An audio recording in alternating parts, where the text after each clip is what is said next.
2006 এর পরের থেকে অভ্যস্ত হয়ে গেছি, বারবার হারলেও আমাদের কাছে হার কোনো হার মনে হয় না। এটা ছিল যে আজকের ম্যাচটাই শেষ ম্যাচ, এজন্য ঈশ্বরদী থেকে খেলা দেখার জন্য ঢাকাতে আসছি, যে ঢাকা ভার্সিটিতে আজকে খেলা দেখবো। খুব ইচ্ছা ছিল ঢাকা ভার্সিটি খেলা দেখার, দেখছি, খুব আনন্দিত এখন আমি। আসলে হেরে যাওয়ার জন্য আমার খুবই দুঃখিত। ব্রাজিল থাকলে আমরা আরেকটু এনজয় করতে পারতাম। আসলে বাংলাদেশের জনসমর্থক যারা আছে তারা আসলে ব্রাজিল আর আর্জেন্টিনার বাইরে কোনো সমর্থক নেই। তো আমরা চাচ্ছিলাম ব্রাজিল থাকুক, পরের ম্যাচ খেলুক, সেমিফাইনাল, কোয়ার্টার ফাইনাল খেলুক, সেমিফাইনাল খেলুক, ফাইনালে আসুক। আমরা চাচ্ছিলাম ব্রাজিল এবং আর্জেন্টিনা যেন মুখোমুখি হয়, কিন্তু আমাদের স্বপ্নটা আসলে পূরণ হলো না। এজন্য আমরা খুবই কষ্টকাতরিত অবস্থায় আছি আজকে। আসলে আমরা 2006 এর পরের থেকে অভ্যস্ত হয়ে গেছি, বারবার হারলেও আমাদের কাছে হার কোনো হার মনে হয় না। সব থেকে বড় কথা সেটা হচ্ছে আমরা বিশ্বকাপে অংশগ্রহণ করতে পারছি, এটাই আমাদের কাছে অনেক বড় পাওয়া। এখন নতুন নতুন অনেক টিম আসবে, অনেক ভালো খেলবে। যেমন ক্যাপ ভার্দে, এরা তো আসলে র্যাঙ্কিং কত আছে, 67তে আছে।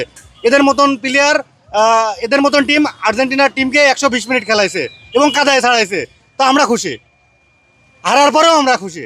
ঈশ্বরদী থেকে আসছি শুধু ঢাকা ভার্সিটির এই আনন্দটা উপভোগ করার জন্য।